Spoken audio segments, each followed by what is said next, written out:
الحمد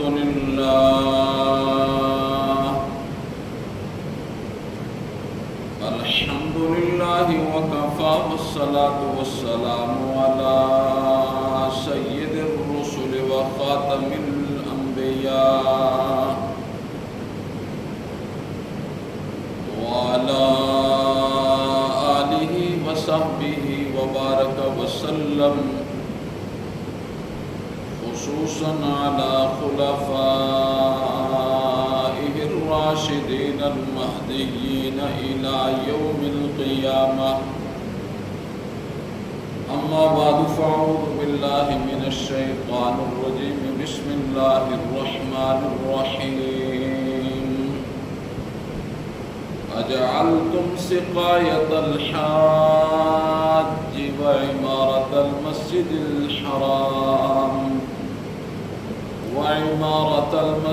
الحرام كمن آمن بالله واليوم الآخر وجاهد في سبيل الله لا يستوون عند الله والله لا يهدي القوم الظالمين. صدق الله العظيم وصدق رسوله النبي الكريم، ونحن على ذلك لمن الشاهدين والشاكرين والحمد لله رب العالمین. تمام حضرات بآواز بلند درود ابراہیمی پڑھ لیں. اللهم صل على محمد وعلى آل محمد كما صليت على إبراهيم وعلى آل إبراهيم إنك حميد مجيد. اللهم بارك على محمد وعلى آل محمد كما باركت على إبراهيم وعلى آل إبراهيم إنك حميد مجيد. رب اشرح لي صدري ويسر لي أمري واحلل عقدة من لساني يفقهوا قولي. رب زدني علما رب زدني علما رب زدني علما.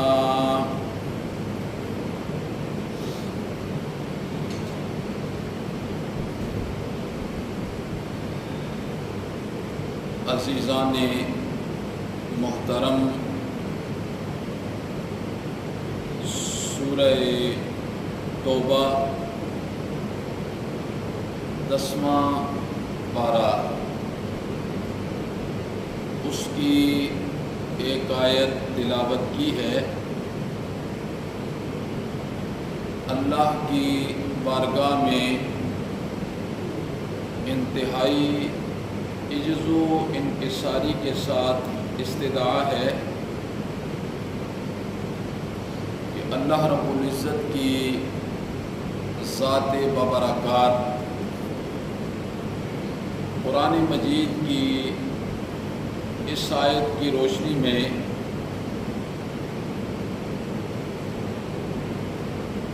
چند باتیں آپ کی گوش گزار کرنے کی توفیق نصیب فرمائے. وبعدہ ہم سب کو قرآن مجید کا طالب علم بنائے.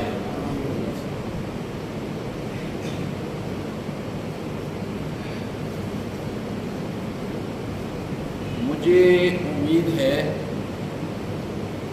کہ آپ انتہائی توجہ کے ساتھ بات کو سماعت فرمائیں گے اور فائدہ بھی آپ ہی کو ہوگا جو ابتداءً آ کر گفتگو کو سماعت فرماتے ہیں.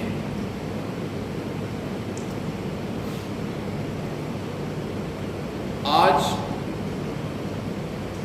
جس چیز پر روشنی ڈالنی ہے اس چیز کو پہلے آپ نے اچھے طریقے سے سننا ہے. وہ کیا ہے ایک ہوتا ہے اللہ کا فضل، ایک ہوتا ہے اللہ کا عدل۔ فضل کے متعلق بھی احادیث موجود ہیں اور عدل کے متعلق بھی احادیث موجود ہیں۔ پھر ایک چیز آپ نے یہ بھی ذہن نشین کرنی ہے، یہ تو پتہ چل گیا کہ ایک اللہ کا فضل ہوتا ہے، ایک اللہ کا عدل ہوتا ہے۔ فضل پر بھی احادیث کی لائن موجود ہے اور عدل پر بھی ذخیرہ احادیث میں بہت احادیثیں ہیں۔ اب کوئی بندہ یہ چاہتا ہے مجھ پر اللہ کا فضل ہو، اس کے لیے یاد رکھنا کچھ ضابطے ہیں، کچھ قانون ہیں اور کچھ اصول ہیں۔ وہ شعر ہے نا، عدل کریں تے تھر تھر اونچیاں شانہ والے، عدل کریں تے تھر تھر کمن اونچیاں شانہ والے، فضل کریں تے بخشے جامن میں جے منہ کالے۔ یہ وہ عدل اور وہ فضل ہے جو سلطان باہو نے جو شعر کہے ہیں نا، حضرت کو قرآن و سنت کے علوم پر پوری دسترست حاصل تھی، یہ ویسے نہیں کہہ دیے۔ میں نے آپ کو یہ بتلانا ہے قرآن کی روشنی میں کہ فضل کیا ہوتا ہے، عدل کیا ہوتا ہے، اور فضل کے متعلق بھی ذخیرہ احادیث میں بہت کچھ ہے، عدل کے متعلق بھی بہت کچھ ہے۔ میں یہ چاہتا ہوں کہ اللہ مجھ پر فضل کر دے۔ اور یہ جو ہمارے بڑے بزرگ گزرے ہیں نا، وہ بچپن میں یہ دعائیں دیا کرتے تھے، اللہ فضل فرما بھائی، اللہ فضل فرمائے۔ یہ اس کے لیے اصول اور ضابطہ کیا ہے؟ فضل کے لیے مخلوق تو ساری ہے، فضل یہودیوں پر تو نہیں ہوگا، فضل عیسائیوں پر ہوگا، فضل ہندوؤں پر ہوگا، فضل کس پر ہوگا؟ فضل اس پر ہوگا جس بندے نے اپنے ایمان کو پہچان کر مضبوط کیا۔ ایک مومن کی بنیاد کیا ہے؟ مومن کی بنیاد اس کا ایمان اور اس کا عقیدہ ہے۔ مومن کی بنیاد کیا ہے؟ یہی تو چیز ہے مومن کے پاس اور ہے کیا ہے؟ مومن کی بنیاد اس کا ایمان اور اس کا عقیدہ ہے، اور مومن وہی ہوتا ہے جو ایمان اور عقیدے کی تعلیم لے کر اپنے قلب و ذہن میں اسے پیوست کر جاتا ہے، بس وہ مومن ہوتا ہے۔ مومن کے لیے سب سے بنیادی شرط کیا ہے؟ ایمان اور عقیدہ۔ یہ ایمان اور عقیدہ تین وجوہات کی وجہ سے بہت ضروری اور لازمی ہے، ان کو آپ نے سمجھنا ہے۔ ایک مومن کے لیے ایمان اور عقیدہ بنیاد ہوتی ہے، اور ایمان اور عقیدہ تین وجہ کے ساتھ ضروری اور لازمی ہے۔ کتنی وجہ کے ساتھ؟ تین وجوہات کی وجہ سے۔ پہلی وجہ یہ ہے کہ مومن کا جو عقیدہ ہوتا ہے نا، مومن کا عقیدہ، سب سے پہلے یہ بات آپ نے سمجھنی ہے اور خوش ہو کے سے سمجھنا ہے، کیونکہ یہ سب سے بڑی چیز ہے دنیا کے اندر۔ پہلی وجہ یہ ہوتی ہے کہ مومن کا جو عقیدہ ہوتا ہے نا، عقیدہ، اس عقیدے کے جو اثرات ہوتے ہیں وہ تین چیزوں پر پڑتے ہیں۔ کتنی چیزوں پر؟ اس کے اعمال پر پڑتے ہیں، اس کے اخلاق پر پڑتے ہیں، اور اس کے کردار پر پڑتے ہیں۔ عقیدے کے اثرات، آپ نے پھر یہ چیز ذہن کے اندر رکھنی ہے، ایک مومن کے لیے عقیدہ ایمان یہ بنیاد ہے، بنیاد ہے، اور یہ عقیدہ اور ایمان درست کرنا ایک مومن کے لیے کیوں ضروری ہے؟ 3 وجوہات کی وجہ سے یہ ضروری ہے۔ نمبر 1، عقیدہ اور ایمان درست رکھنا اس لیے ضروری ہے کہ اس کے اثرات اس کے عمل پر پڑتے ہیں، اس کے اثرات اس کے اخلاقیات پر پڑتے ہیں، اس کے اثرات اس کے کردار پر پڑتے ہیں۔ اگر عقیدہ گندا ہے نا، یعنی وہ عقیدہ نہیں ہے جو قرآن بتلا رہا ہے، اس کی بالکل مخالف سمت پہ چل رہا ہے، اس کے اعمال، اس کے اخلاق، اس کا کردار درست نہیں ہو سکتا، ہو ہی نہیں سکتا، چونکہ پیچھے وہ چیز ہی نہیں ہے جو اعمال کے اندر، اخلاق کے اندر، کردار کے اندر ایک روشنی پہنچا رہی ہے، وہ چیز ہی نہیں ہے۔ یہ پہلی وجہ ہوگی۔ دوسری وجہ کیا ہے کہ ایک بندہ مومن کی بنیاد ایمان ہے، ایمان ہے، اور ایمان اور عقیدہ کو درست کرنا 3 وجوہات کی وجہ سے ضروری ہے۔ دوسری وجہ، ہر عمل کی قبولیت کا دار و مدار اس ایمان اور عقیدے پر ہوگا۔ ہر عمل کی قبولیت کا دار و مدار کس پر ہوگا؟ ایمان اور عقیدے پر ہوگا۔ اگر ایمان اور عقیدہ وہ نہیں ہے جو اللہ کے نبی نے بتلایا ہے اور جو قرآن نے سکھلایا ہے، وہ نہیں ہے، پھر عمل ظاہری اعتبار سے کتنا ہی خوبصورت کیوں نہ ہو، کتنے ہی خوبصورت کیوں نہ ہو، اللہ رب العزت اس عمل کو اس بندے کے منہ پر دے مارتے ہیں کہ تیرا عمل، اور اللہ رب العزت نے عمل بھی وہ گنوایا ہے، عمل بھی اللہ نے وہ گنوایا ہے کہ اس زمین کے اوپر اس سے بڑا عمل ہو ہی کوئی نہیں سکتا۔ اس زمین پر بندے کا اس سے بڑا عمل اور کوئی نہیں ہو سکتا، اللہ کے ہاں بہت بڑا عمل ہے۔ اور اگر ایمان اور عقیدہ درست ہو تو بہت بڑا عمل ہے، اگر ایمان اور عقیدہ درست نہ ہو تو وہ اتنا بڑا عمل بھی وہ راکھ بن جاتا ہے، راکھ، کیا بن جاتا ہے؟ راکھ بن جاتا ہے۔ اب اللہ نے، آپ نے ان چیزوں کو ذرا توجہ کے ساتھ سننا ہے۔ ایمان اور عقیدہ درست کرنا کیوں ضروری ہے؟ کہ اس کے اثرات اس کے اعمال پر، اس کے اخلاقیات پر اور اس کے کردار پر پڑتے ہیں۔ نمبر 2، عقیدہ اور ایمان کو درست رکھنا، اس کا قبلہ درست رکھنا کیوں ضروری ہے؟ اس لیے ضروری ہے کہ اعمال کی قبولیت کے لیے شرط یہی ہے۔ اب قرآن نے اس کا ذکر کیا ہے، ذکر کیا قرآن نے کیا ذکر کیا؟ قرآن نے کہا کہ مشرکین مکہ کا عمل ذرا دیکھیں، عمل کتنا بڑا ہے، لیکن ان کا عمل میں نے قبول نہیں کیا۔ کیوں؟ کہ اس کی بنیاد کے اندر میرے نبی کا وہ عقیدہ اور وہ ایمان موجود ہی نہیں تھا۔ مشرکین مکہ کا عمل کتنا بڑا ہے، ذرا سنیں۔ یہ سورہ توبہ ہے، اور سورہ توبہ 10واں پارہ ہے، اس کی آیت نمبر 19 ہے۔ اللہ نے جب ایمان اور عقیدے کی بات آئی تو مثال مشرکین مکہ کی دی۔ اللہ نے فرمایا اجعلتم سقایت الحاج، مشرکین مکہ سے کہا بڑا عمل ہے، اجعلتم سقایت الحاج، اطراف دنیا سے لوگ بیت اللہ کی طرف آ رہے ہیں اور تم مکہ کے ہر دروازے پر کھڑے ہو کر انہیں سادہ پانی نہیں ستو پلا رہے ہو۔ چھوٹا عمل ہے، شدید گرمی ہے اور عرب کا سورج آگ برسا رہا ہے۔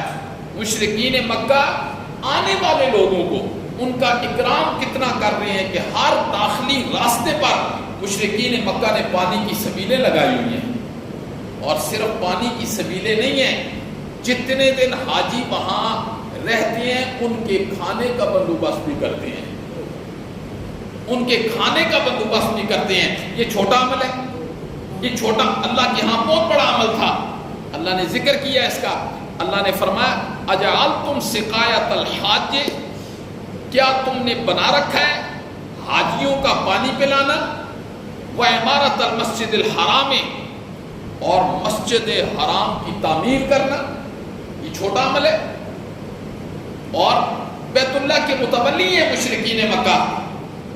اور خدا باعث شاہد ہے اگر مشرکین مکہ کا وہ ایمان جو شرک کے زمانے کا تھا اور ہمارا کلمے کے زمانے کا ایمان برابر نہیں ہوتا. آج دیکھو کیسے، کبھی کبھی میں یہ سوچتا ہوں کہ مشرکین مکہ کے دل میں اللہ کا ڈر کتنا تھا، اس کے باوجود اللہ نے انہیں مشرکین مکہ کیوں کہا، کیوں مشرک تھے. یہ بیت اللہ ہے، بیت اللہ یہ نئی تعمیر کا ارادہ کیا مشرکین مکہ نے، نئی تعمیر. اب بیت اللہ کو گرائے کون، اس کی کوئی ہمت نہیں کر رہا تھا. خیر ایک بندے نے رات کو گرا دیا، ظاہر نئی تعمیر کرنی تھی. اور مشرکین مکہ کے جو متولی لوگ تھے نا، انہوں نے اعلان کیا. کیا اعلان کیا؟ انہوں نے اعلان کیا کہ ہم بیت اللہ کی تعمیر کر رہے ہیں تو یاد رکھنا حلال کا پیسہ ہمیں چاہیے، حرام کا پیسہ ہمیں نہیں چاہیے. یہ مشرکین مکہ کہہ رہے ہیں حلال کا پیسہ ہمیں چاہیے، حرام کا پیسہ نہیں چاہیے. تو سب کو بٹھایا، مشورہ کیا، میٹنگ کی، تو پیسے اکٹھے ہوئے. اب جب وہ دیکھا نا انہوں نے کہ حلال کے پیسے اتنے نہیں ہیں کہ بیت اللہ کی پوری چھت کو چھت دیا جائے، اتنے حلال کے پیسے نہیں ہوئے، ہے ہی نہیں. باقی کسی نے کہا کوئی سود کا ہے، کوئی شراب کا ہے، کوئی فلاں ہے، نہیں، کچھ بھی نہیں ہے، بس حلال کے اتنے ہی تھے. بیت اللہ ہے نا، ان کو ایک دفعہ کہہ دیا حلال کے پیسے چاہیے، حرام کا کوئی بھی نہ دے، یہ اللہ کا گھر بن رہا ہے. اب حلال کے اتنے پیسے نہیں ہوئے کہ بیت اللہ کی پوری چھت پڑ جائے. پھر انہوں نے کہا کہ اب ایسے کرو، چھت چھوٹی کر دو، چھت چھوٹی کر دو. یہ جو بیت اللہ کے ساتھ یہ حتیم ہے نا، یہ حتیم یہ چھت کا حصہ تھا، یہ بیت اللہ کے اندر تھا. لیکن مشرکین مکہ نے چھت کو چھوٹا کر دیا، لیکن حرام پیسے نہیں لگائے، حرام کے پیسے نہیں لگائے ہیں. اللہ کے گھر میں اتنی احتیاط سے کام لیا انہوں نے. ہم بھی ایسے کام کرتے ہیں. ہم تو اگر ایسا کام کر رہے ہو نا، کوئی ہمیں سود کا پیسہ بھی دے دے نا، سود کا، تو ہم اسے جنت کا ٹکٹ کاٹ کے دے دیتے ہیں، جاؤ بھائی جاؤ مزے کرو. یہ جو ہمیں آپ نے 10 لاکھ 20 لاکھ 1 کروڑ 2 کروڑ دیا ہے نا، یہ ہم اسے جنت کا ٹکٹ کاٹ کے دیتے ہیں، تم جنت کی پہلی صف میں ہو. مشرکین مکہ کا عمل دیکھو، یہ میں نہیں بیان کر رہا، یہ قرآن بیان کر رہا ہے.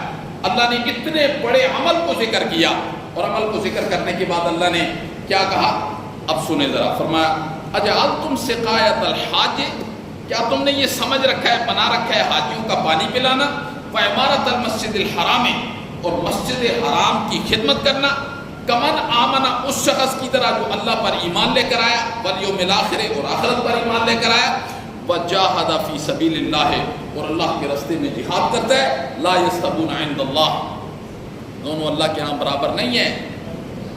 اللہ نے فرمایا مشرکین تمہارا عمل راکھ ہے، اور وہ شخص جس نے مجھ پر ایمان لایا اور آخرت پر ایمان لایا اور پھر اللہ کے راستے میں جہاد کرتا ہے، میرے ہاں یہ تو تم دونوں برابر نہیں ہو، میرے ہاں تم دونوں برابر نہیں ہو. اور پھر آگے اللہ نے فرمایا واللہ لا یہدی القوم الظالمین، اللہ ظالم قوم کو کبھی ہدایت نہیں دے گا. اور یہاں ظالم قوم کو ایک جگہ اللہ نے کیا فرمایا، سب سے بڑا ظلم کیا ہے، ان الشرک لظلم عظیم، شرک بہت بڑا ظلم عظیم ہے. تو دوسری چیز کہ ایمان کو، ایک مومن کو اپنا ایمان اور عقیدہ یہ درست کرنا 3 وجہ سے ضروری ہے. پہلی وجہ یہ ہے کہ اس کے عقیدے کے اثرات اس کے اعمال پر، اس کے اخلاق پر، اس کے کردار پر پڑتے ہیں. نمبر 2، ایمان اور عقیدہ درست کرنا اس لیے ضروری ہے کہ پھر ذرے جیسا عمل بھی کرے گا، ذرے کے برابر بھی عمل کرے گا نا، اس کے اندر اخلاص ہوگا، اللہ اسے پہاڑ بنا کے اجر دیں گے. اور اگر ایمان اور عقیدے کے بغیر عمل کرے گا تو پھر مسجد حرام کا خادم ہی کیوں نہ ہو، حاجیوں کا ساتھی کیوں نہ ہو، اللہ کہتے ہیں اس کو راکھ بنا دوں گا. خود قرآن نے اس کا ذکر کیا ہے، اللہ نے فرمایا اس کو میں راکھ بنا دوں گا. اور اس کا ذکر قرآن مجید نے کہا. اللہ اب سنیں، یہ سورت ابراہیم ہے، اللہ نے فرمایا مثل الذین کفروا بربہم، مثال ان لوگوں کی جنہوں نے اپنے رب کا انکار کر دیا، ایمان اور عقیدہ نہیں بنایا، اعمالہم ان کے اعمال کی مثال کرماد نشتدت بہ الریح فی یوم عاصف، اللہ نے فرمایا ان کے اعمال کی مثال راکھ جیسی ہے، راکھ جو جس کو تیز ہوا اڑا کے لے جاتی ہے آندھی والے دن، راکھ پڑی ہو نا، راکھ کا ڈھیر لگاؤ، آندھی چلے تو جس طریقے سے وہ راکھ کا ذرہ بھی زمین پر باقی نہیں رہتا، اللہ کہتے ہیں یہ بھی ہمارے پاس آئیں گے، ان کے عمل بالکل چٹیل میدان ہوں گے۔ کیوں؟ کہ اس کے پیچھے جو ایمان اور عقیدہ ہے، ایمان کی قبولیت کے لیے شرط وہ ہے ہی نہیں۔ تو دوسری چیز ہے جو مجبور کرتی ہے ایک مومن کو، وہ کیا ہے؟ وہ اعمال کی قبولیت ہے۔ اور تیسری چیز کیا ہے کہ ایمان اور عقیدے کے بغیر بندہ اگر چلا گیا نا، چلا گیا، اس کی بخشش ناممکن ہے، یہ قرآن نے کہا ہے، اس کی بخشش ناممکن ہے۔ اور اگر کوئی بندہ ایمان اور عقیدے کو بچا کے لے گیا، زندگی کے اندر ایک نیکی بھی نہیں ہے اس کے پاس، ایک نیکی بھی نہیں ہے، اس کی بخشش ممکن ہے، ہوگی۔ خود اللہ نے کہا ہے ان اللہ لا یغفر ان یشرک بہ ویغفر ما دون ذلک لمن یشاء، اللہ نے فرمایا مشرک کی مغفرت نہیں کروں گا، اس کے علاوہ جس کی چاہوں گا معافی دے دوں گا، چاہے فضل کروں چاہے عدل کروں۔ یہ مرضی کس کی ہے؟ بولو، عرش والے کی۔ وہ مختار ہے، وہ مختار ہے، وہ کس کے ساتھ فضل کرتا ہے، کس کے ساتھ عدل کرتا ہے، یہ اس کی مرضی ہے۔ بس ہم نے اللہ کو منانا ہے ایمان اور عقیدے کے ساتھ، ایمان اور عقیدے کے ساتھ، ایمان اور عقیدے کے بعد ہی فضل اور عدل ہوگا۔ ظاہر بات ہے پھر وہ کس کے ساتھ کرتا ہے اس کی مرضی ہے۔ تو حدیث کے اندر کیا آتا ہے؟ حدیث کے اندر آتا ہے حضرت معاذ بن جبل امام الانبیاء کے پاس پیچھے سواری پر بیٹھے ہوئے تھے، آپ نے فرمایا معاذ، اب کتنا فرق ہوتا ہے سواری پر، بندہ پیچھے بیٹھا ہے، آپ کہہ رہے ہیں معاذ، تو حضرت حدیث کے الفاظ ہیں، حضرت معاذ نے فرمایا لبیک یا رسول اللہ وصادیقہ، اللہ کے پیغمبر میں حاضر ہوں اور ساری خوش بختیاں ہمیں آپ کی وجہ سے ملی ہیں۔ آپ نے پھر فرمایا معاذ، حضرت معاذ نے فرمایا لبیک یا رسول اللہ وصادیقہ، آپ نے تیسری مرتبہ فرمایا سواری کے، آپ نے فرمایا معاذ، حضرت معاذ نے فرمایا لبیک یا رسول اللہ وصادیقہ۔ اب یہ امام الانبیاء کا زندگی کے اندر انداز ہوتا تھا، انداز۔ اب بالکل پیچھے سواری پر بیٹھے ہوئے ہیں تاکہ جو بات میں حضرت معاذ کو کرنے لگا ہوں نا، معاذ کے بال کو بھی کان لگ جائیں، اتنی توجہ کے ساتھ سنیں۔ ہما تن گوش فارسی میں کہتے ہیں نا، ہما تن گوش، کیا مطلب کہ بندے کا ایک ایک انگ، ایک ایک عضو وہ ایسے متوجہ ہو جائے جیسے ہر عضو کے ساتھ کان لگا ہوا ہے، ایسے متوجہ ہو جائے۔ جب حضرت معاذ متوجہ ہوئے نا تو امام الانبیاء نے فرمایا معاذ سن لے، ما من احد یشہد ان لا الہ الا اللہ وان محمد رسول اللہ صدقا من قلبہ الا حرمہ اللہ علی النار۔ آپ نے فرمایا معاذ، جس نے بھی یہ گواہی دے دی کہ مولا تیری ذات کے علاوہ کوئی الہ نہیں ہے، کوئی معبود نہیں ہے، اور میں محمد اللہ کا رسول ہوں صلی اللہ علیہ وسلم، صدقا من قلبہ، سچے دل کے ساتھ، الا حرمہ اللہ علی النار، اللہ اس پر جہنم کی آگ کو حرام کر دے گا۔ یہ حضرت معاذ کہتے ہیں مجھے امام الانبیاء نے یہ جملے کہے تو میں نے کہا اللہ کے پیغمبر اس چیز کا لوگوں میں اعلان کر دوں؟ آپ نے فرمایا معاذ اعلان نہیں کرنا لوگوں میں، لوگ اسی چیز پر بیٹھ جائیں گے، اعمال کو چھوڑ دیں گے، اور ایمان کی حفاظت کے ذریعے کے لیے جو اللہ نے عملوں کا حکم دیا ہے نا، وہ درجہ فرضیت رکھتا ہے، فرضیت، فرض کا درجہ رکھتا ہے۔ حضرت معاذ بن جبل نے کہا کہ میں بالکل مرگ بستر پر تھا، بس میرا آخری وقت تھا، میں نے لوگوں کو یہ بات بتلا دی، اس لیے کہ کتمان علم گناہ ہے۔ اب میں جا رہا تھا دنیا سے، پھر میں نے کہا مجھے امام الانبیاء نے یہ بات بتلائی تھی کہ جس نے یہ گواہی دے دی کہ اللہ کی ذات کے علاوہ کوئی الہ نہیں ہے اور میں اللہ کا پیغمبر ہوں، اللہ نے اس پر جہنم کی آگ کو حرام کر دی ہے۔ یہ ایمان ہے، یہ عقیدہ ہے۔ تو اب ہمیں یہ بھی تو پتہ ہونا چاہیے کہ الہ کون ہوتا ہے، الہ میں کتنی صفات پائی جاتی ہیں، اور کن صفات کا ایک مومن بندے کو اختیار کرنا ایمان کے لیے ضروری ہے، اور کن اعمال کو اختیار کرنا ضروری ہے۔ امام الانبیاء نے ارشاد فرمایا یہ جو نماز ہے، روزہ ہے، حج ہے، فرض باتیں ہیں، یہ اس ایمان کو مضبوط کر دیتی ہیں۔ ایمان کو دیکھو، انسان کمزور ہے، انسان بہت کمزور ہے، لیکن اگر اس کی ساکھ اور بنیاد اتنی مضبوط ہے نا، ان میں کمی کوتاہی بھی رہ جاتی ہے، یہ اللہ اس پر کمپرومائز کر لیں گے، لیکن عقیدے اور ایمان کے اندر سوئی کے نکے کے برابر بھی کوئی کمی کوتاہی رہے گی، اسے اللہ معاف نہیں کریں گے۔ کیوں کہ اس کے مد مقابل ایک اور چیز میں انشاءاللہ حدیث کے اندر آپ کو ابھی سنانے لگا ہوں، اس کو بھی آپ نے توجہ سے سننا ہے۔ اور بالکل اسی طریقے سے ایک حضرت ابو ذر کہتے ہیں، دوسری حدیث ہے، حضرت ابو ذر کہتے ہیں میں امام الانبیاء سے ملاقات کے لیے آیا، آپ سفید چادر تان کے آرام کر رہے تھے، میں چلا گیا، کچھ دیر کے بعد میں واپس آیا، امام الانبیاء اب آرام سے اٹھ گئے تھے۔ تو حضرت ابو ذر فرماتے ہیں امام الانبیاء نے مجھے عجیب جملہ فرمایا، آپ نے فرمایا ابو ذر سنو، ما من عبد قال لا الہ الا اللہ ثم مات علی ذلک دخل الجنہ قلت وان زنا وان سرق۔ حضرت ابو ذر کہتے ہیں امام الانبیاء نے مجھے اس وقت کہا معاذ ابو ذر سن، جس نے یہ گواہی دے دی نا کہ اللہ کی ذات کے علاوہ کوئی الہ نہیں ہے، کوئی معبود نہیں ہے، کوئی مسجود نہیں ہے، اور پھر وہ اس پر مر گیا۔ حضرت ابو ذر کہتے ہیں امام الانبیاء نے فرمایا ابو ذر وہ جنت میں جائے گا۔ میں نے کہا اللہ کے پیغمبر اگرچہ اس نے زنا کیا ہو اور چوری کی ہو، آپ نے فرمایا اگرچہ اس نے زنا کیا ہو، چوری کی ہو، اگر اس نے اس بات کی گواہی دی ہے نا، اللہ اسے ضرور جنت میں بھیجیں گے۔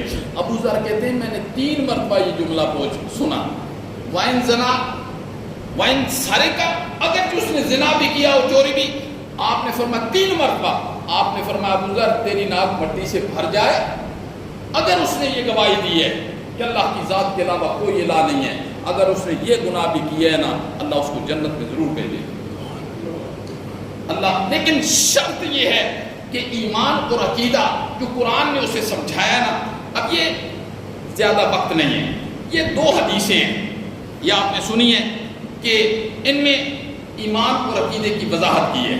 ظاہر ہے جس بندے کا ایمان اور عقیدہ درست ہے وہ بندہ 2 حال سے خالی نہیں ہے۔ جس بندے کا ایمان، یہ بات ہی اسی کی ہو رہی ہے جس کا عقیدہ قرآن اور حدیث کے مطابق ہے، جس بندے کا ایمان اور عقیدہ درست ہے پھر وہ 2 حال سے خالی نہیں ہے، یا وہ کبائر میں ملوث ہوگا، کبیرہ گناہوں میں ملوث ہوگا، یا کبیرہ گناہوں سے پاک ہوگا، بڑے گناہوں سے۔ دیکھو انسان تو گنہگار ہے، لیکن کچھ ایسے انسان ہوتے ہیں جو اپنے آپ کو کبیرہ گناہوں میں مبتلا کرنے سے روکتے ہیں۔ کبیرہ گناہ کیا ہوتے ہیں؟ زنا کرنا، شراب پینا، جوا کھیلنا، الا حاضر قیاس، بڑے بڑے کبیرہ گناہ ہیں۔ جس بندے کا عقیدہ اور ایمان بالکل قرآن اور سنت کے مطابق ہے، آگے وہ بندہ 2 حال سے خالی نہیں ہے، وہ کبیرہ گناہوں سے پاک ہوگا یا کبیرہ گناہوں میں ملوث ہوگا۔ اگر وہ کبیرہ گناہوں سے پاک ہے نا، بڑے گناہوں سے، اسے مرتے ساتھ ہی دخول جنت ہو جائے گا، مرتے ساتھ ہی یہ جنت میں چلے جائے گا، اس کے لیے کوئی سزا نہیں ہے، کوئی سزا نہیں ہے۔ شرط یہ ہے کہ کبیرہ گناہوں سے اس نے اپنے آپ کو بچایا ہے، یا اگر کبیرہ گناہ اس نے کر دیے تو اللہ سے توبہ کر لی ہے، اللہ سے توبہ کر لی ہے۔ کسی نے کوئی زنا میں مبتلا ہو گیا، چوری میں مبتلا ہو گیا، اس نے اپنی زندگی کے اندر توبہ کر لی، اس عقیدے کے بعد اس نے توبہ کر لی ہے، اسے بھی دخول ابد جنت کا حاصل ہو جائے گا۔ اور اگر ایک بندہ ایسا ہے اس کا عقیدہ اور ایمان بالکل قرآن اور سنت کے مطابق ہے، جی اب موت آ گئی ہے اور کبائر میں ملوث ہے، کبائر میں ملوث ہے، اب اللہ کی مرضی ہے اللہ اس پر عدل کرے کہ فضل کرے. اب اللہ کی مرضی ہے, ہم اللہ سے نہیں پوچھ سکتے اللہ کس پر عدل کرے کس پر فضل کرے. اللہ ہمارا محتاج نہیں ہے, ہم اللہ کے کیا ہیں, محتاج ہیں. لیکن جو اللہ کا فضل ہوتا ہے وہ کس انداز سے ہوتا ہے. حدیث کے اندر آتا ہے قیامت والے دن اللہ کے دربار میں میدان محشر لگا ہوگا, میزان قائم ہوگا, ایک بندے کے اعمال کا وزن کیا جائے گا, اس کے اعمال میں ایک نیکی کم ہو جائے گی. کتنی؟ بولو, بولا کریں, کتنی؟ ایک نیکی کم ہو جائے گی. اللہ کہیں گے اب یہ اللہ کا فضل ہوگا. اب یہ اللہ کا فضل ہے نا کہ اللہ کہتے ہیں میں تجھے مہلت دیتا ہوں, جا کہیں سے ایک نیکی ڈھونڈ کے لے آ. ایک نیکی ڈھونڈ کے لے آ. وہ ماں کے پاس آئے گا, بیوی کے پاس, بیٹے کے پاس. یوم یفر المرء من اخیہ و امیہ, سب انکار کر دیں گے, سب انکار کر دیں گے. ماں باپ بیٹا بیٹی بیوی دوست بھائی سب انکار کر دیں گے. وہ غم زدہ پھر رہا ہوگا میدان محشر میں. ایک بندہ اس کو دیکھے گا, اس کے غم کی حالت کو دیکھے گا. وہ کہے گا اے بندہ خدا کیا بات ہے. وہ کہے گا کہ عمل تلے تھے ایک نیکی کام ہو گئی ہے. وہ کہے گا ادھر آؤ. وہ کہے گا میرے پاس تو ہے ہی ایک. ایمان اس کا وہی ہے قرآن اور سنت کے مطابق جس کے پاس ایک نیکی ہے, جس کے پاس ایک نیکی ہے نا, ایمان اس کا وہی قرآن اور سنت والا ہے. لیکن دنیا کے اندر اس نے کام ہی کچھ نہیں کیے, نیکی اس کے پاس ہے کہ. تو وہ کہے گا ادھر آؤ ادھر آؤ, یہ لے جاؤ. میرا جہنم تو جانا پکا ہے, تم تو کم از کم جنت میں جاؤ نا. یہ اللہ کا فضل ہو رہا ہے. اب اللہ کے علم کے اندر تو ساری بات ہے. یہ بندہ خوشی خوشی سے اللہ کے پاس جائے گا اور اللہ سے کہے گا مولا مجھے نیکی مل گئی ہے. اللہ کہیں گے تجھے نیکی کس نے دی ہے؟ سخاوت کو میں نے پیدا کیا ہے اور سخاوت کا حکم میں نے دیا ہے, اور سب سے بڑا سخی تو میں ہوں. اس کو لے کے آ. وہ بندہ جائے گا, اسے ڈھونڈے گا, اسے لے کے آئے گا نا. اللہ اسے کہے گا اس کو ایک نیکی دے دی ہے. اس نے کہا مولا میرے پاس تو تھی ہے, میرے پاس تو تھی, میرا جانا تو پکا ہے. میں نے کہا یہ جنت میں چلا جائے. اللہ کہیں گے تو بھی جنت میں جا اور تو بھی جنت کے اندر چلا جائے. یہ کیا ہے؟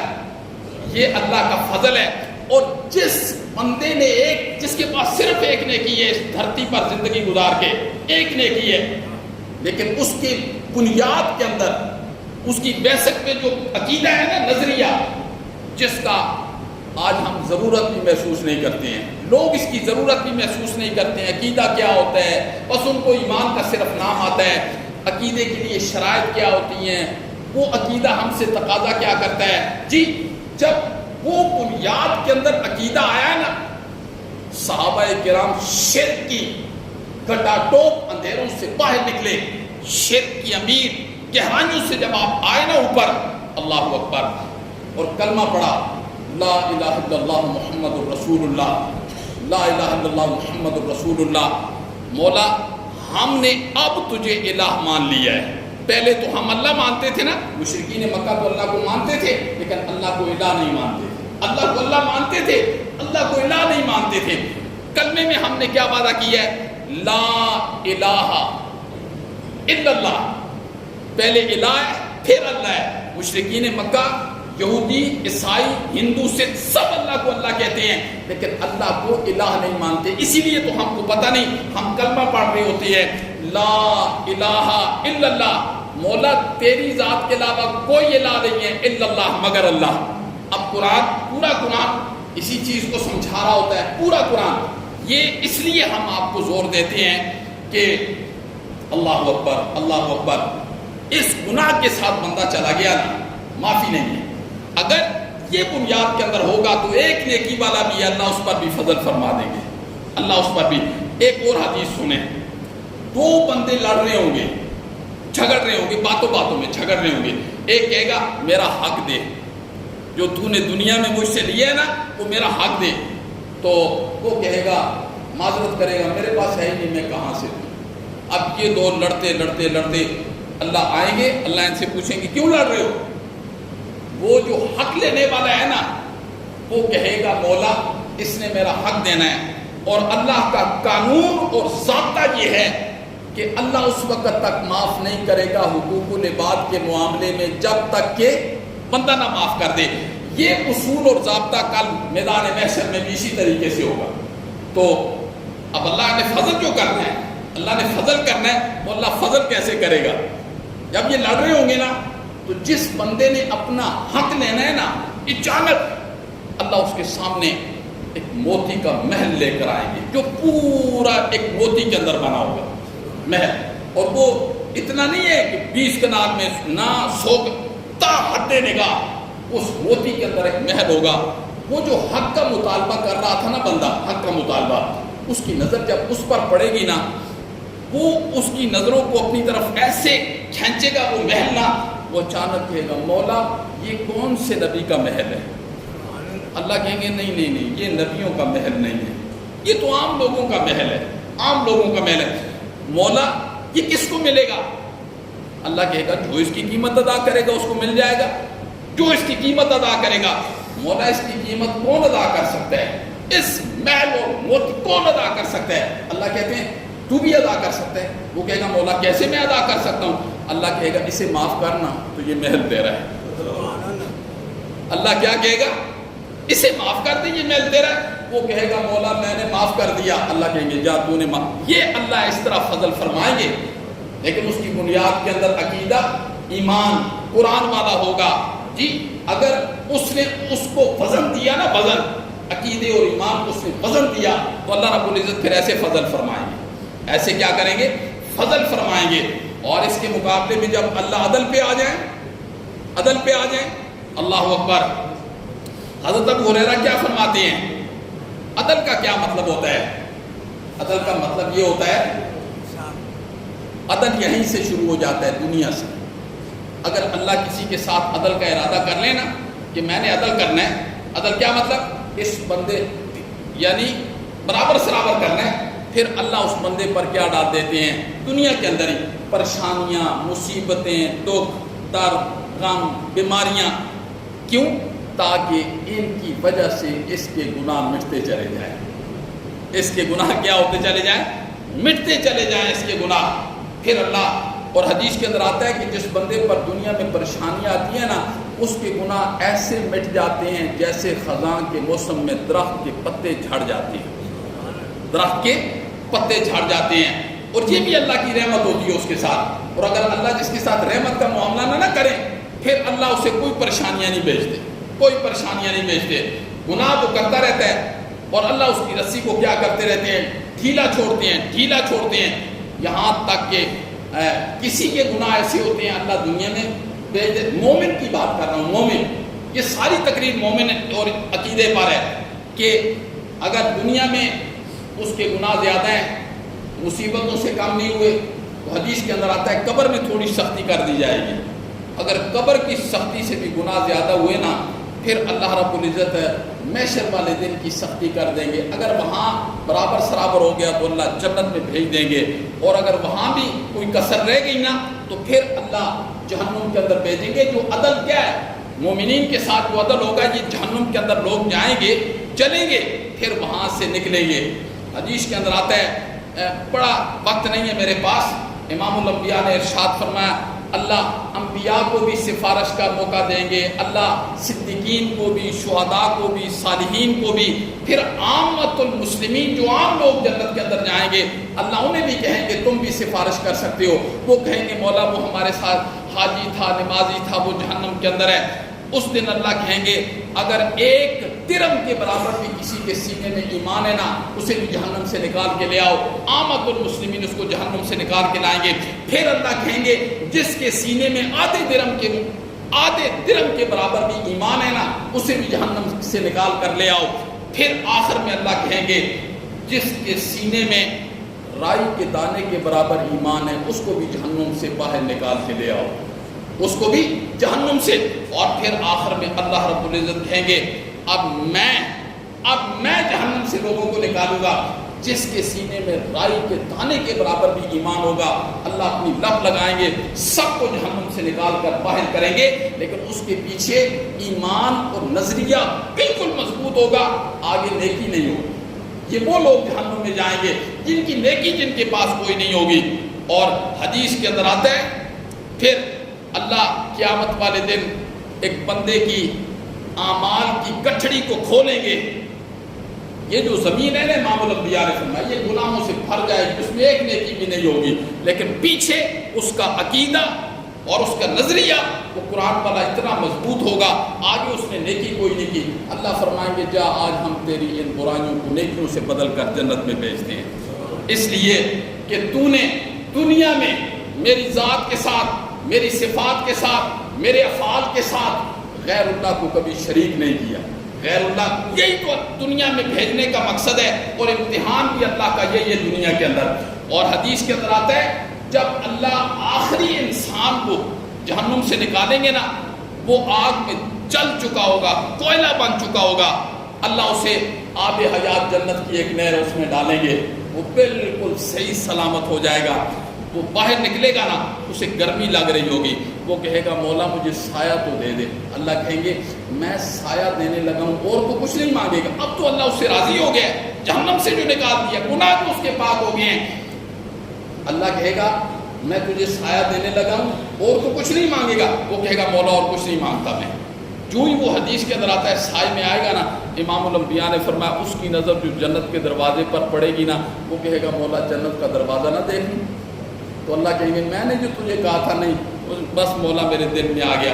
وہ جنت کے دروازے تک جائے گا نا، اندر جنتیوں کو دیکھے گا نا، وہ کہے گا مولا اندر تو سارے جنتی جنتی ہیں، میری تو جگہ ہی کوئی نہیں ہے، میں تھوڑا اندر نہ چلا جاؤں. اللہ نے کہا ابھی تو نے نہیں کہا تھا اور نہیں مانگوں گا.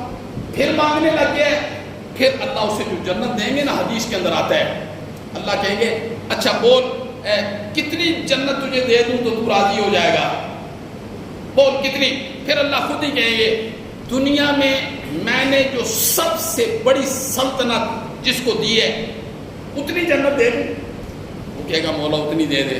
ظاہر ہے دنیا میں سب سے بڑی سلطنت اگر کسی کو ملی ہے تو وہ کس سے ملی ہے بولو؟ وہ حضرت سلیمان علیہ السلام کو ملی ہے.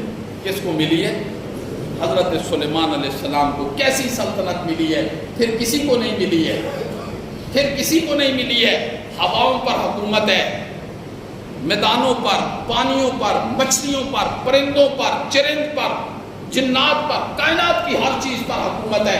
اسی کو تو قرآن نے ذکر کیا تھا جب ہدہد کی ضرورت پڑی تھی تو حضرت سلیمان نے کہا کہاں ہے ہدہد؟ جی قرآن نے اس کا بڑا واقعہ ذکر کیا ہے. تو اللہ کہیں گے اتنی دے دو مولا اتنی کافی ہے. اللہ کہیں گے جا اتنی اور ہے ساتھ، اتنی اور ہے، اتنی اور ہے، اتنی اور ہے. 5 مرتبہ اللہ کہیں گے، یعنی اس دنیا کے 5 دنیا کے برابر. پھر اللہ کہیں گے اور چاہیے، یہاں تک کہ 10 دے دیں گے. اور پھر اللہ کہیں گے 5 میری طرف سے، یعنی 15 دنیا کے برابر وہ آخری جنتی کو جنت ملے گی. اور اس کے بعد اللہ کہیں گے جو تیری جی چاہے وہ بھی تیرا ہے. اللہ اکبر. لیکن اس کے پیچھے کیا ہے؟ اس کے پیچھے ایمان ہے، اس کے پیچھے عقیدہ ہے. کون سا ایمان اور کون سا عقیدہ؟ جس کے لیے صحابہ کرام نے اپنے جسم کے ٹکڑے ٹکڑے کروا دیے ہیں، پر ایمان اور عقیدے سے پیچھے نہیں ہٹے ہیں. صحابہ نے ٹکڑے ٹکڑے کروا دیے. یہ باتیں کہہ دینی آسان ہیں، سن لینی آسان ہیں. حضرت سمیہ کے ابو جہل نے 2 ٹکڑے کر دیے تھے. حضرت سمیہ کے، اور اسلام میں سب سے پہلی شہیدہ ہیں. اور 2 ٹکڑے کیسے کیے تھے؟ 2 اونٹوں کے ساتھ مخالف سمت پر اس کی ٹانگوں کو باندھ کے جی ننگا کر کے حضرت سمیہ کو اس نے کہا اب بھی وقت ہے ایمان اور عقیدے کو چھوڑ دے، وہ باپ دادے والا عقیدہ قبول کر لے. اس نے آنکھوں میں آنکھیں ڈال کے اس وقت کہا تھا. ابو جہل اس وقت کہہ رہا ہے ابھی تو اللہ نے آسمان کے سارے پردے ہٹا کے میرے سامنے تو جنت کر دی ہے، ابھی تو میرے سامنے جنت کر دی اللہ نے، ابھی تو. اور یہی حضرت آسیہ نے کہا تھا فرعون کو، جو حضرت آسیہ کی بیوی تھی. میرے بھائی یہ ساری باتیں قرآن کے اندر ہے. قرآن ہم سے باتیں کرتا ہے اور قرآن ہماری منت بھی کرتا ہے. قرآن ہمیں دلائل کے ساتھ سمجھاتا ہے، اپنی قدرت کے نظاروں کے ساتھ ہمیں قرآن سمجھانے کی کوشش کر رہا ہے. اللہ نے فرمایا یہ ہماری حکمت کے خلاف ہے. ہم کسی کو اگر یہ کہہ دیتے اگر تو کسی قبر پر سجدہ کرے گا تیری آنکھوں کو میں اندھا کر دوں گا. اللہ نہیں کر سکتا تھا. اللہ اگر کسی کو کہتا تو میری جنت کے علاوہ کسی اور کو جنت تصور کرے گا. یہاں لوگ جنت تصور نہیں کرتے جی. کتنے دھکے کھا رہے ہوتے ہیں ذلت اور رسوائی کے ساتھ. بہشتی دروازہ ہے جی، 1.5 2 لاکھ ہزاروں کی تعداد میں لوگ جا رہے ہیں جی. یہ کیا ہے؟ یہ کیا ہے میرے بھائی؟ یہ مسجد کیا ہے؟ یہ قرآن کیا ہے؟ یہ دین کو کیا سمجھ رکھا ہے ہم نے؟ یہ کچھ بھیڑ بکریاں ہیں دین؟ دین بہت بلند چیز ہے. اس کے لیے انبیاء نے تکلیفیں اٹھائی ہیں, اس کے لیے صحابہ نے تکلیفیں اٹھائی ہیں, اس کے لیے صحابہ نے اپنی اولاد, بیوی, بچے, کاروبار, بزنس, شہر سب کچھ قربان کر دیا, لیکن ایمان اور عقیدے پر سودا نہیں کیا صحابہ نے ایمان اور عقیدے پر سودا نہیں کیا. اس سے پہلے یہ اونٹ چرانے والے لوگ تھے, لیکن جب لا الہ الا اللہ کی حقیقت کو جان لیا نا, اپنے جسم کو چکیوں میں دے کر پسوا تو دیا ہے, پر ایمان اور عقیدے سے باز نہیں آئے. یہی ہم کہہ رہے ہوتے ہیں میرے بھائی, سیکھ لو, آج سیکھ لو یہ ایمان اور عقیدہ. وقت ہے, جب چلے جاؤ گے نا پھر تم نے بہت افسوس کرنا ہے, بہت افسوس. یہ قرآن نے ذکر کیا ہے کہ انسانوں نے بہت افسوس کر, وَقَالُوا لَوْ كُنَّا نَسْمَعُ أَوْ نَعْقِلُ مَا كُنَّا فِي أَصْحَابِ السَّعِيرِ. کاش ہم سن لیتے, عقل کو استعمال کر لیتے, ہم اہل جہنم میں سے نہ ہوتے. پھر تم ہی لوگوں نے اپنے رہنماؤں کو وہاں بدوائیں دینی ہیں. کیا بدوائیں دینی ہیں؟ قرآن نے اس سے بھی ذکر کیا ہے کہ جن لوگوں کو آج لوگوں کو غلط راستے پر لگا دیے, وہ لوگ کیا کہیں گے؟ وَقَالُوا رَبَّنَا إِنَّا أَطَعْنَا سَادَتَنَا وَكُبَرَاءَنَا فَأَضَلُّونَا السَّبِيلَ. مولا, ہم نے جن مولویوں کی پیروی کی تھی, جن پیروں کی پیروی کی تھی, جن پنڈتوں کی پیروی کی تھی, جن پادریوں کی پیروی کی تھی, مولا ہمیں یہاں آ کے پتہ چلا انہوں نے تو ہمیں گمراہ کر دیا. پھر آگے کیا کہیں گے؟ رَبَّنَا آتِهِمْ ضِعْفَيْنِ مِنَ الْعَذَابِ, اللہ انہیں دگنا عذاب دے دے. وَلْعَنْهُمْ لَعْنًا كَبِيرًا, اللہ ان پر بڑی لعنت بھیج. اللہ کہیں گے ان پر تو میں سب کچھ کروں گا. اس کا یہ مطلب نہیں ہے کہ تم جنت کے اندر چلے جاؤ گے. اپنی عقل کو استعمال کرتے اللہ عمل کی توفیق نصیب